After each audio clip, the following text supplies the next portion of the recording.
Alors bonjour à tous, bienvenue et merci beaucoup. Alors en premier lieu, je remercie parce que si on ne le fait pas, ça serait nier tout ce qui a été créé.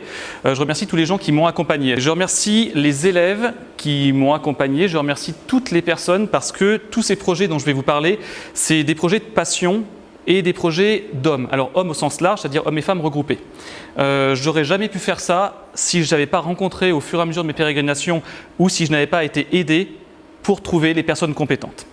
Alors en fait, cette histoire de reconstitution, elle remonte à très très longtemps, elle remonte à quand j'étais petit, et ça remonte souvent à ça, quand on fait par exemple des maquettes, quand je m'ennuyais, quand j'aimais l'Antiquité, quand j'aimais découvrir les civilisations perdues, on va dire, ou antiques en tout cas, et plus le temps est passé, en fait, plus j'ai affiné ce que j'aimais, et en l'occurrence, les machines antiques ou les expérimentations antiques ou les innovations antiques. Et en fait, les Romains comme les Grecs étaient extrêmement avancés technologiquement. Au début, quand j'ai commencé ces projets-là, j'avais les connaissances classiques, c'est-à-dire que j'avais appris à l'école, mais je n'avais pas les connaissances empiriques, scientifiques. Et je les ai acquises, enfin en tout du moins une petite partie, et j'ai découvert qu'en fait, ils étaient technologiquement extrêmement avancés. Donc en fait, toute cette histoire, elle a commencé au début par des expériences. J'amenais parfois des compagnies de reconstituteurs dans mon collège pour que les élèves se rendent compte de ce que c'était, par exemple des gladiateurs, différentes troupes de légionnaires. Et je me rendais compte qu'en fait, plus le temps avançait, plus les gens étaient performants, plus les choses s'amélioraient, plus la recherche aussi retrouvait des choses, parce que vous savez, je pense qu'il y a souvent des recherches en archéologie sur des sites, qu'on découvre encore des nouvelles approches, des nouvelles choses dans les sites.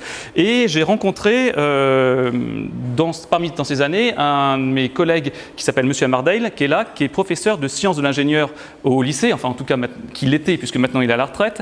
Et en fait on a noué des relations d'amitié et c'est pour ça qu'en fait ces projets ont pu sortir. Parce qu'en fait chacun, mais tous parmi vous là, qui êtes là, vous avez donné du temps, vous avez donné de l'énergie pour m'accompagner là-dedans.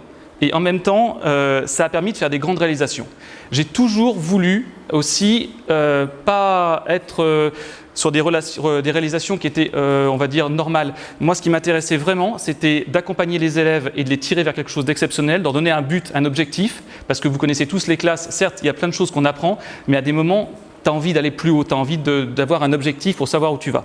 Et avec M. Amardale, on s'est dit, tiens, si on travaillait sur quelque chose d'un peu atypique, en mêlant ingénieur et antiquité. Parce que pour moi, il y a toujours ce même lien en fait entre le monde contemporain et le monde antique. En fait, c'est simplement un dégradé qui avance et les technologies avancent en même temps. Et je m'étais dit, il faut qu'on puisse montrer aux élèves quelles étaient les techniques anciennes et qu'on les fasse travailler là-dessus en mêlant plein de gens là-dessus.